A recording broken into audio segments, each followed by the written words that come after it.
नमस्कार, स्वागत है आप सभी लोगों का समृद्धि आईएएस के यूट्यूब चैनल पर। और आज हम उपस्थित हुए हैं अपने प्रिलिम्स प्रोग्राम के तहत, जिसमें हम यूरोपीय कंपनियों का आगमन एवं बंगाल के नवाब के बारे में चर्चा करने वाले हैं। और ये हमारा लेक्चर नंबर 14 है। आप सभी जान रहे होंगे कि हमारा जो है प्रिलिम्स के लिए, मेंस के लिए सारे प्रोग्राम चल रहे हैं। तो ये प्रिलिम्स को लेकर के ये है। और आइए अपने पहले प्रश्न को देखते हैं। देखिए, पहले प्रश्न को देखने से पहले एक छोटी सी सूचना है कि आप सभी जानते हैं कि जो है परीक्षाएं बहुत करीब आ गई हैं। और इधर बहुत त्योहार का सीजन भी था, आप लोग घूम टहल करके घर से वापस आ गए होंगे। और अब ये जो समय है वो एक तरीके से बहुत कंसंट्रेट होकर पढ़ने का समय है, क्योंकि अगर कोई एपीएस दे रहा होगा तो जनवरी में ही परीक्षा है। फिर 11 फरवरी को आपका आरोहई है, और साथ ही साथ फिर जो है मार्च में 17 मार्च को पीसीएस है। उसके बाद फिर यूपीएससी शुरू ही हो जाएगा। तो इस समय परीक्षाओं का एक तरीके से क्रम ही है। तो अब जो समय है वो एकदम फोकस्ड होके पढ़ने का समय है। और चूंकि हमारा जो है आरओ का भी टेस्ट सीरीज का बैच चल रहा है, और उसमें आप लोगों ने बहुत ज़्यादा मतलब उत्साह दिखाया, समृद्धि टीम पे विश्वास जताया, उसके लिए समृद्धि टीम आभार व्यक्त करती है। और इसी उत्साह, आपके उत्साह और विश्वास से हम प्रभावित होकर के पुनः अपने पीसीएस के बैच को भी लॉन्च किए हैं, ताकि आप लोग जो है इससे भी लाभान्वित हो, लाभ उठाएं। और इसके बारे में आपको यदि अधिक जानकारी चाहिए तो नीचे दिए गए नंबर 7303307507 पे संपर्क करें, ऑफिस के लोग आपको बता देंगे। और चूंकि अभी ये एडमिशन प्रारंभ है, तो अभी हमारे मतलब जो स्टार्टिंग के कुछ बच्चे हैं उनको हम लोग छूट भी दे रहे हैं। इस छूट का भी आप लाभ ले सकते हैं। और दूसरी चीज ये है कि इससे जुड़ी है ये बहुत ही फायदेमंद है। देखिए, परीक्षा तो पढ़ते तो सभी हैं, लेकिन टेस्ट सीरीज की भूमिका चाहे प्रीलिम्स हो चाहे मेंस हो, वो सबसे ज्यादा इसलिए होती है कि जो बच्चे 2 4 6 क्वेश्चन से रह जाते हैं, उनको लगता है कि हम बहुत करीब रह करके और रह गए पीटी में, तो उसमें ये सुधार करता है। और जो 2 4 6 क्वेश्चन से जो आप रह रहे हैं, तो आप 2 4 6 10 क्वेश्चन ज्यादा करके आएंगे, क्योंकि आप लगातार परीक्षा मूड में रहेंगे, रोज परीक्षा देंगे, रोज टेस्ट देंगे। तो उससे आपका अपना भी ज्ञान बढ़ेगा, और सुधार भी होगा, और थोड़ा सा माइंड सेट भी उसी माहौल में बना रहेगा। तो टेस्ट सीरीज की बहुत ही बहुआयामी भूमिका होती है। तो इसको इग्नोर नहीं करिएगा, आप लोग जुड़िए और इससे लाभ लीजिए। तो चलिए, सूचना समाप्त हुई। अब आते हैं हम अपने पहले प्रश्न पे। देखिए, हमारा जो पहला प्रश्न है, निम्न युग्मों में से कौन सा सही सुमेलित नहीं है? प्रथम कर्नाटक युद्ध, पेरिस की संधि। प्रथम मैसूर युद्ध, मद्रास की संधि। द्वितीय मैसूर युद्ध, मंगलौर की संधि। और प्रथम सिख युद्ध, लाहौर की संधि। आपको इसमें बताना है कि जो जितनी भी संधियां हैं, इसमें से एक सुमेलित नहीं है। वो कौन सी संधि है जो सुमेलित नहीं है? सभी कमेंट करके बताएं, इसमें कौन सा सुमेलित नहीं है।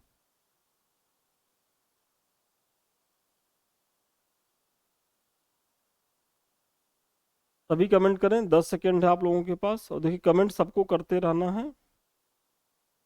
और इसमें जिन लोगों ने इसका उत्तर ए दिया है वो एकदम सही है। इसका उत्तर होगा प्रथम कर्नाटक युद्ध, पेरिस की संधि। ये ऑप्शन गलत है। बाकी प्रथम मैसूर युद्ध मद्रास की संधि से है, एकदम सही है। द्वितीय मैसूर युद्ध मंगलौर की संधि से संबंधित है, ये भी सही है।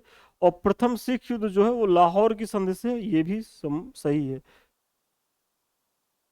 देखिए, जो प्रथम कर्नाटक युद्ध था वो पेरिस की संधि से संबंधित नहीं था। यह ऑस्ट्रिया के उत्तराधिकार युद्ध का विस्तार था। से सभी विकल्प जो है वो सही है। चलिए आगे देखिए प्रश्न।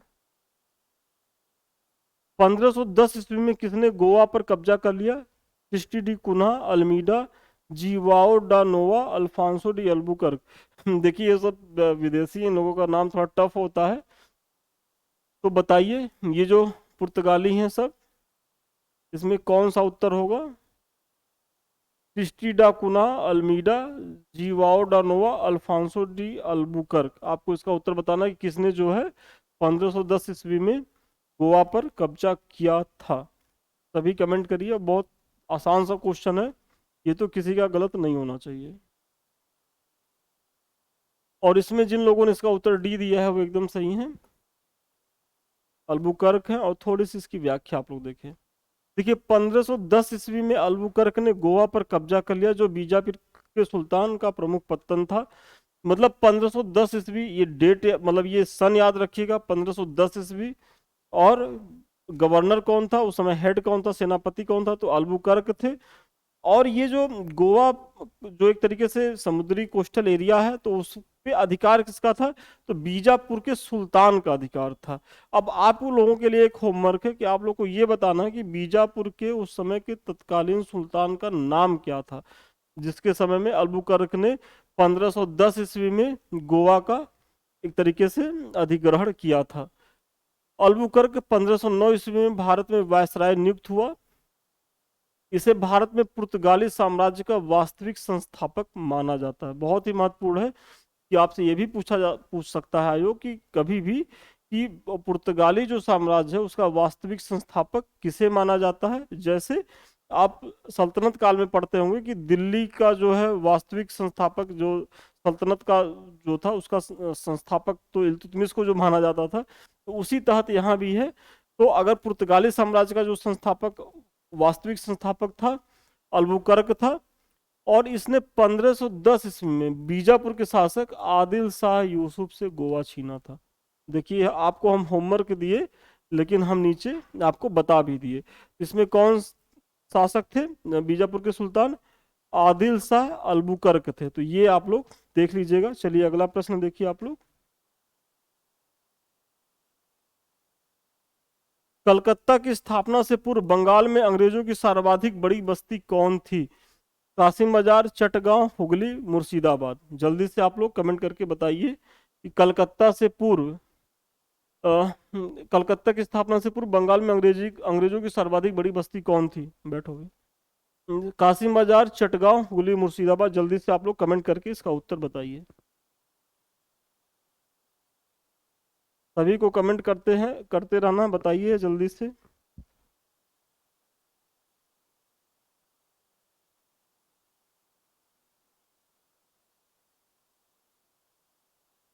ठीक।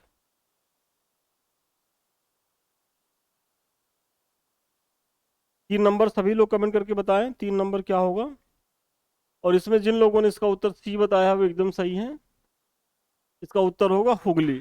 देखिए कलकत्ता की स्थापना से पूर्व बंगाल में अंग्रेजों की सर्वाधिक बड़ी बस्ती कौन थी, तो हुगली थी। और थोड़ी सी आप लोग इसकी व्याख्या देखें।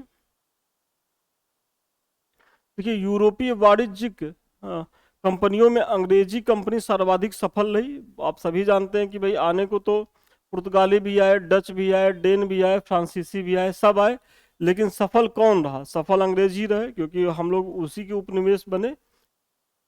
फिर 1619 ईस्वी तक अहमदाबाद, भड़ौच, बड़ौदा व आगरा में कंपनी के व्यापारिक कारखाने स्थापित किए।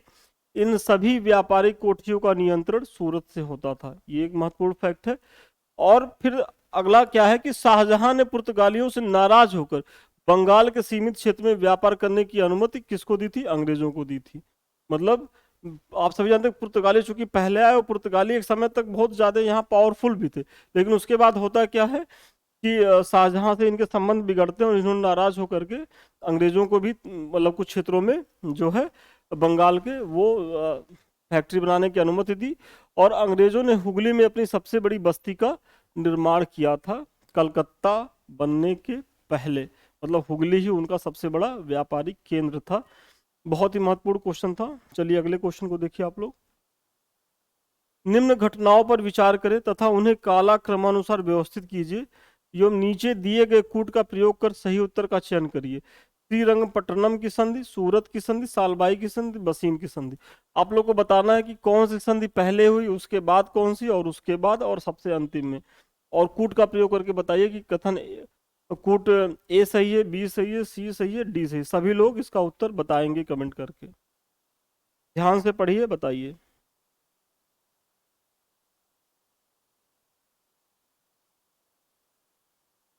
सभी लोग कमेंट करके बताएं।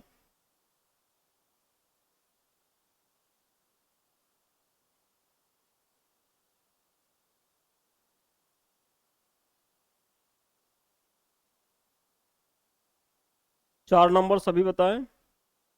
और इसमें जिन लोगों ने इसका उत्तर बी दिया है वो एकदम सही है। देखिए जो सबसे पहले होती है सूरत की संधि होती है, उसके बाद फिर होती है 3 नंबर। तो 3 नंबर फिर सालबाई होती है, और उसके बाद श्रीरंगपट्टनम की होती है, और फिर बसीन की संधि होती है। बसीन की संधि जो होती है वो सबसे लास्ट में 1802 में होती है। और थोड़ी सी आप लोग इसकी व्याख्या देखें। देखिए, सूरत की संधि कब होती है, तो 1775 ईस्वी में होती है। और सालबाई की संधि जो होती है वो 1782 ईस्वी में होती है। श्रीरंगपट्टनम की जो संधि है वो 1792 में है। और बसीन या बसई की संधि जो है वो 1802 ईस्वी में है। ये बहुत ही महत्वपूर्ण है, ये जितनी भी संधियां हैं। और यहाँ से भी समय समय पर क्वेश्चंस पूछे गए हैं। तो ये 3 4 5 संधियां हैं, तो इन सब संधियों को एक जगह आप नोट्स बना लीजिए और इसको याद कर लीजिए। तो चलिए अगले प्रश्न को देखिए आप लोग। अब पूरब का साम्राज्य हमारे कदमों में है, लॉर्ड वेलेस्ली का यह कथन किस आंग्ल मैसूर युद्ध से संबंधित है? ये लॉर्ड वेलेस्ली महोदय किस आंग्ल मैसूर युद्ध के बाद ये कहते हैं कि अब जो है पूरब का साम्राज्य हमारे कदमों पे है? प्रथम आंग्ल मैसूर युद्ध, द्वितीय, तृतीय, चतुर्थ। आपको बताना है कि इसमें कौन सा उत्तर सही होगा। बताइए सभी लोग, 5 नंबर बताइए।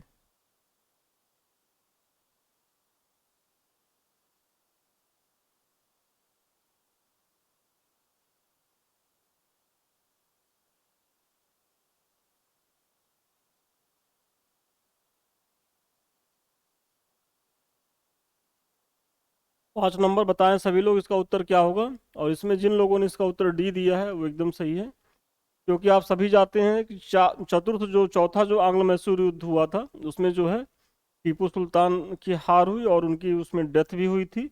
और उनके डेथ के बाद ये स्टेटमेंट जो है ये लॉर्ड वेलेस्ली ने दिया था कि अब पूरब का जो साम्राज्य है वो हमारे कदमों पर है। और मतलब एक तरीके से वो बड़भोलेपन में कहता है। और बहुत चूंकि टीपू को वो लोग अपने दक्षिण में जो क्षेत्र था उसके लिए बहुत ज्यादा खतरा मानते थे। और उस समय चूंकि आप सभी जानते हैं कि दो ही तीन महत्वपूर्ण शक्तियां थी, एक मराठे थे, एक मैसूर थे, एक निजाम थे। तो इन लोगों को हटाना था, तो मराठों से तो ये संघर्ष कर लिए थे, लेकिन मराठों से सफल तो हो नहीं पाए थे। तो इनको लगा कि नहीं, अभी मराठों से एक बारगी नहीं सफलता मिल सकती है, तो पहले छोटी शक्तियां जो है मैसूर है, निजाम है, उनको निपटाया जाए, फिर अगला जो टारगेट होंगे वो मराठे होंगे। और इन्होंने फिर वही किया कि आप सभी जानते होंगे कि जो है सालबाई की संधि हुई मराठों और अंग्रेजों के बीच। पीछे अभी मैंने बताया भी 1782 ईस्वी में। और उसके बाद जो है ये मैसूर की तरफ मूव करते हैं और लगातार मैसूर से युद्ध करते हैं। और जो है चतुर्थ युद्ध में जा करके ये मैसूर को पराजित करते हैं, टीपू सुल्तान को मार भी देते हैं। तो ये पूरी कहानी है उसकी। चलिए अगले प्रश्न को देखिए। अच्छा, इसमें थोड़ी व्याख्या भी देख लीजिए कि चतुर्थ आंग्ल मैसूर युद्ध की सफलता से खुशी होकर दम्भ भरे शब्दों में लॉर्ड वेलेस्ली ने कहा था कि अब पूरब का साम्राज्य हमारे कदमों में है। चतुर्थ आंग्ल मैसूर युद्ध में टीपू सुल्तान मर गया, मतलब टीपू सुल्तान मारे गए, उसके साम्राज्य का अधिकांश भाग अंग्रेजों ने हथिया लिया और शेष पुराने राजवंश को सौंप दिया। जैसे इसमें आता है कि अधिकांश देखा जाए तो प्रतीकात्मक तौर पे तो ये पुराने जो राजवंश थे उनको ये लौटा दिए, कहते हैं कि भाई हम तो पुरानी सत्ता वापस कर दी। लेकिन असली चीजें हैं कि असली भूभाग पे तो इन्होंने ही अपना अधिकार जमा लिया था। एक प्रतीकात्मक तौर पर वो पुराने राजवंश को सत्ता सौंपते हैं। तो वही है कि जिसको जो पुराने राजवंश थे जिससे सत्ता जो है जो हैदर अली द्वारा जो है वो ले ली गई थी। तो वही ये कहानी है। चलिए अगला प्रश्न देखिए। सिराजुद्दौला के कलकत्ता पर आक्रमण के समय वहां का गवर्नर कौन था? Drake, Holwell, Matthews, Eyre Coote. आप सभी जानते हैं कि सिराजुद्दौला ने जो है वो क्रुद्ध होकर के कलकत्ता पर जो है आक्रमण कर दिया था। तो अंग्रेज की जो बस्तियां थी उस पर, तो वही इसमें कहा जा रहा है कि उस समय जो अंग्रेज बस्ती का जो एक तरीके से देख रेख कौन कर रहा था, मतलब हेड कौन था? Drake, Holwell, Matthews, Eyre Coote. सभी कमेंट करके बताइए। और देखिए कमेंट सभी को करते रहना है।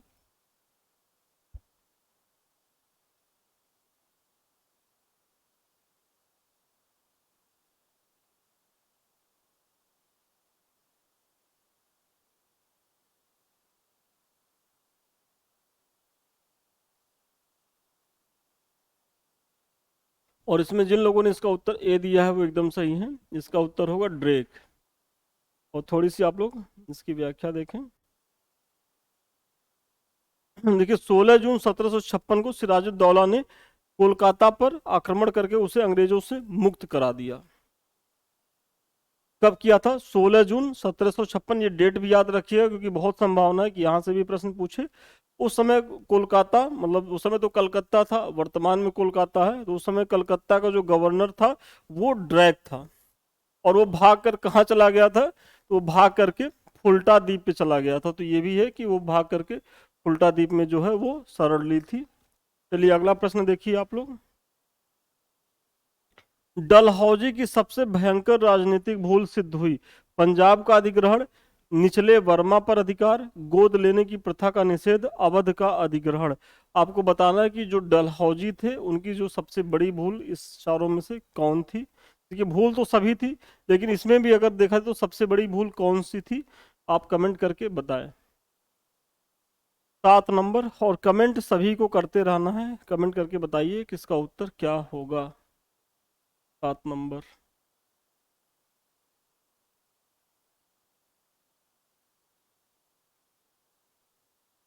चलिए इसमें जिन लोगों ने इसका उत्तर डी दिया है वो एकदम सही है। इसका उत्तर होगा अवध का अधिग्रहण।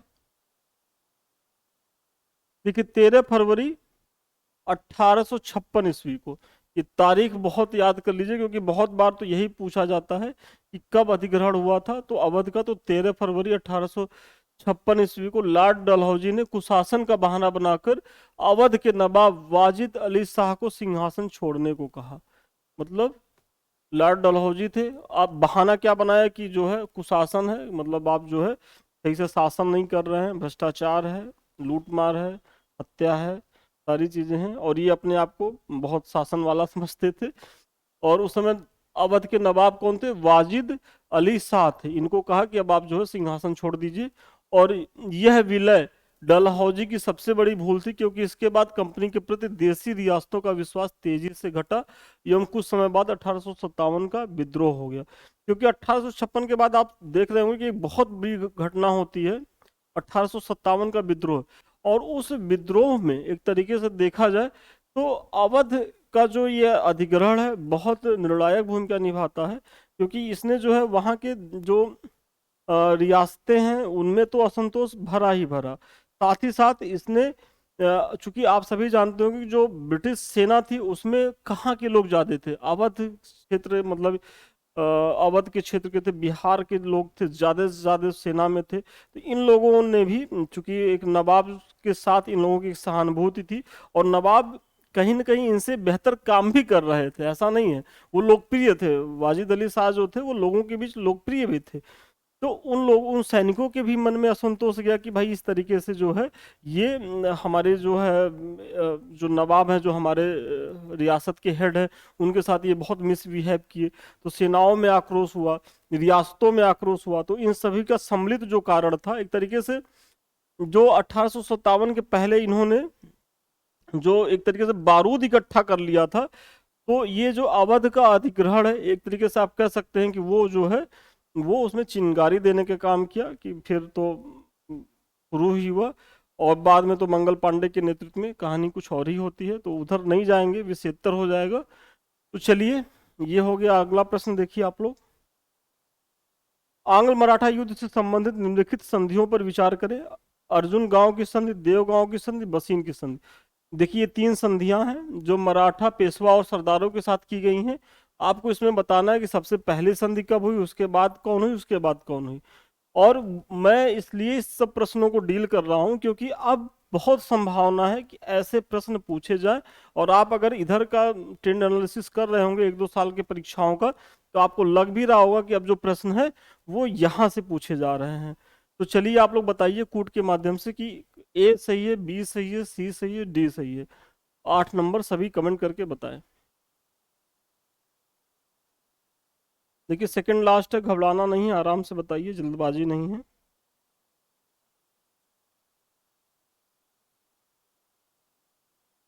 और इसमें जिन लोगों ने इसका उत्तर दिया है डी, वो एकदम सही है। कि देखिए सबसे पहले तो बसीन की संधि हुई, उसके बाद देवगांव की, उसके बाद अर्जुन गांव की। तो ये ऐसे ही है, पहले ये बसीन, फिर देवगांव, फिर अर्जुन गांव। और थोड़ी सी आप लोग इसकी व्याख्या देखें।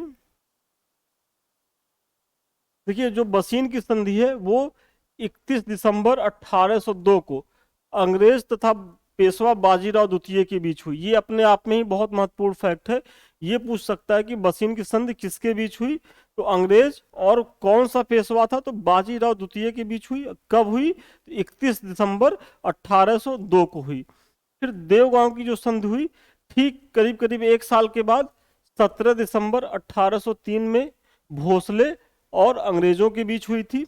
और जो सुरजी अर्जन गांव की है वो भी कुछ ही समय बाद 30 दिसंबर 1803 को सिंधिया और अंग्रेजों के बीच हुई। तो ये भी पूछ सकता है कि सुरजी अर्जन गांव किससे संबंधित है, तो सिंधिया और अंग्रेजों के बीच। देवगांव की संधि भोसले और अंग्रेजों के बीच। और साथ ही साथ जो बसीन की संधि है उसमें तो स्वयं मराठा जो पेशवा था एक तरीके से, वो जो मराठा सरदार थे उनमें जो हेड की भूमिका एक तरीके से प्रधानमंत्री की भूमिका में जो था वो खुद ही था। कौन था, तो बाजीराव द्वितीय था।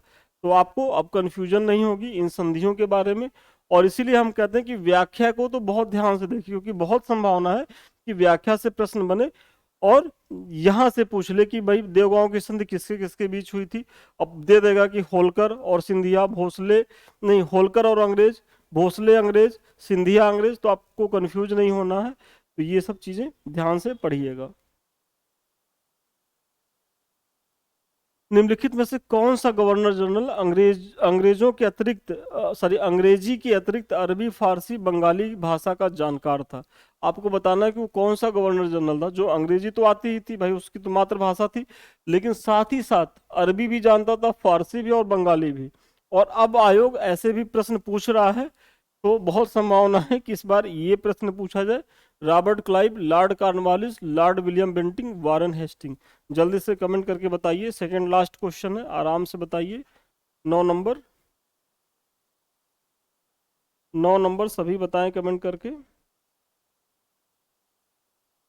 और इसमें जिन लोगों ने इसका उत्तर डी दिया है वो एकदम सही है, इसका उत्तर होगा वारन हेस्टिंग्स।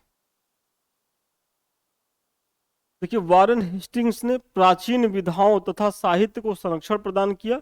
वह अरबी तथा फारसी जानता था और बांग्ला में बोल सकता था।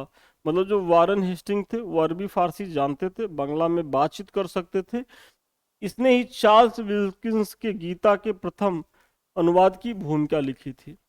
मतलब जो चार्ल्स विल्किंस ने गीता का, गीता नहीं गीत लिखा, गीता का जो अनुवाद किया था, तो उसकी जो भूमिका लिखने का काम किसने किया था, तो ये इन्होंने ही किया था। तो चलिए, ये हो गया। अगले प्रश्न को देखिए आप लोग, और ये आज का लास्ट प्रश्न है। ईस्ट इंडिया कंपनी को बंगाल में शुल्क मुक्त व्यापार करने का विशेषाधिकार दिया गया। सभी लोग बताएं कि कब दिया गया। हम शासक बता दे रहे हैं कि फर्रुख सियर के समय में था। अब आप बताएं, 1713, 1717, 1719, 1733। अब इतना हिंट देने के बाद हम ये तो विश्वास करते हैं कि आप लोग इस प्रश्न को कर लिए होंगे। और यदि नहीं बन रहा है तो थोड़ा सा अपनी पढ़ाई की गति को बढ़ाइए, क्योंकि कंपटीशन जो है वो बहुत ही टफ है। और इसका उत्तर जो है, जिन लोगों ने इसका उत्तर बी दिया है वो एकदम सही है। इसका उत्तर होगा 1717। और थोड़ी सी आप लोग व्याख्या देखिए। देखिए, 1717 ईस्वी में ईस्ट इंडिया कंपनी के इतिहास में महत्वपूर्ण वर्ष था। इसी वर्ष जॉन सरमन के नेतृत्व में ब्रिटिश दूत मंडल फर्रुख सियर के दरबार में पहुंचा। देखिए, 1717 में फर्रुख सियर के दरबार में कौन आता है, तो जॉन सरमन। बहुत ही महत्वपूर्ण ये है कि यहां से भी प्रश्न पूछ सकता है कि 1717 में जो ब्रिटिश दरबार में जो दूत मंडल गया था उसका नेतृत्व कौन कर रहा था, तो जॉन सरमन कर रहे थे। मुगल बादशाह ने बंगाल, हैदराबाद एवं गुजरात के, बंगाल, हैदराबाद व गुजरात के सूबेदारों के नाम 3 फरमान जारी किए। मतलब आप सभी जान रहे हो कि जो बंगाल है, हैदराबाद है या गुजरात है, ये सब मुगल बादशाह के अंतर्गत आते थे, यहाँ के जो हेड थे। और इन तीनों हेडों के नाम 3 फरमान जारी होता है। इसके तहत जो बंगाल के जो सूबेदार थे, इनके तहत इनको आदेश किया गया कि 3,000 रुपये वार्षिक कर के बदले कंपनी के व्यापार को सीमा शुल्क से मुक्त कर दिया जाए। मतलब इन्होंने जो फरमान जारी किया, तो उसमें इन्होंने बंगाल के सूबेदार से कहा कि 3,000 आप वार्षिक कर ले लीजिए और इसके बदले सीमा शुल्क, ट्रेड करने की जो अनुमति जो है वो अंग्रेजों को दे दीजिए। तथा कंपनी को 28 गांव खरीदने का भी अधिकार मिल गया था। इसी फरमान के तहत कंपनी को 28 गांव खरीदने का भी जो अधिकार मिला था, किसके द्वारा दिया गया था? तो फर्रुख सियर के द्वारा दिया गया था। कब दिया गया था? तो 1717 ईस्वी में दिया गया था। और वो जो दूत मंडल गया था उसके नेतृत्वकर्ता कौन थे? तो जॉन सरमन थे। तो ये सारे फैक्ट हो गए सम्मिलित रूप से, आप लोग भूलिएगा नहीं, इसको एक बार दो बार रिवीजन करते रहिएगा। तो चलिए, आज का प्रश्न यहीं तक था, लेकिन अभी जाइएगा नहीं, कुछ महत्वपूर्ण सूचना है।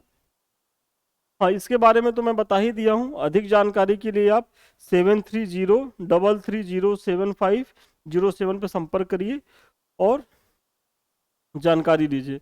देखिए, यदि आप लोगों ने हमारा ये करंट अफेयर्स की क्लास नहीं देखी है तो देखिए, क्योंकि करंट अफेयर्स जो है किसी भी परीक्षा के लिए सबसे महत्वपूर्ण होता है और एक ठीक ठाक भूमिका भी अदा करता है। कि मतलब समझ लीजिए कि यदि आप आरओ की परीक्षा देने जा रहे हैं तो 25, 26 या 30 क्वेश्चन तक तो आपको करंट अफेयर्स मिलेगा। यदि आप पीसीएस अपर की परीक्षा दे रहे हैं तो वहां तो और ज्यादा संख्या मिल जाएगी, 25, 35, 36 क्वेश्चन तक मिल जाएगा।